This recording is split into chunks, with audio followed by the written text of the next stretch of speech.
And the one fact I can tell you, all these ancient churches were one. Eastern Orthodox, Catholic were one until 1054.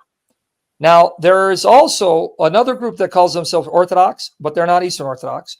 You have what's called the Miaphysites, Oriental Orthodox. That would be the Coptic Church, Syriac Church, and as well as the Assyrian Church.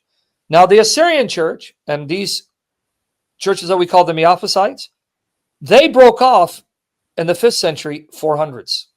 So up until the 400s, all of these ancient churches were one. Sadly, they came in schism. This is why if you go to a Coptic church and you go to the Assyrian Church and you go to Eastern Orthodox Church, right, Greek Orthodox or Russian Orthodox, or if you go to a Syriac Orthodox Church and you go to the Byzantine Catholic Church, they're virtually identical. They all have a liturgy. They all have Mass, with the exception of the Assyrian Church, because I think it was due to the duress of Muslims. All of them have icons or statues, and they have so many beliefs in common. Let me give you an example.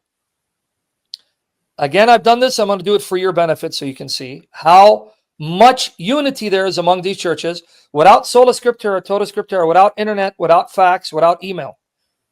I have right now in my live stream Eastern Orthodox, Oriental Orthodox, meaning Coptics and Syriac, Assyrian Church, Catholics, whether Eastern Catholic Rite, Byzantine, they're here. I'm going to ask a series of questions. They're going to put one. One means yes.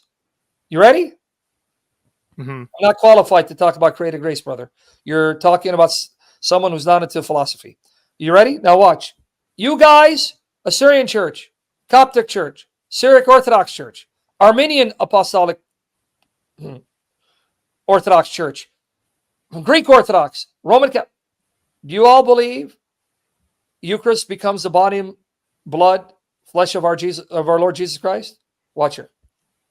Give them 20 seconds. I want you to hear their responses. Because there's like a 15, 20-second delay. Look. They're not from the same ancient church. Look. Watch. One. Now watch the second question I'm going to ask. Do you all agree Mary's a perpetual virgin, had no children, had no sex whatsoever? Watch. Okay. Let them be your witnesses. Watch here. All right. I'm going to ask a third question.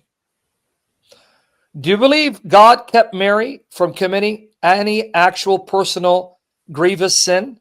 From committing personal sin? Kept her from committing personal sin. An actual sin where she grieved the Lord. Watch here. See that? They're not all Catholic, by the way.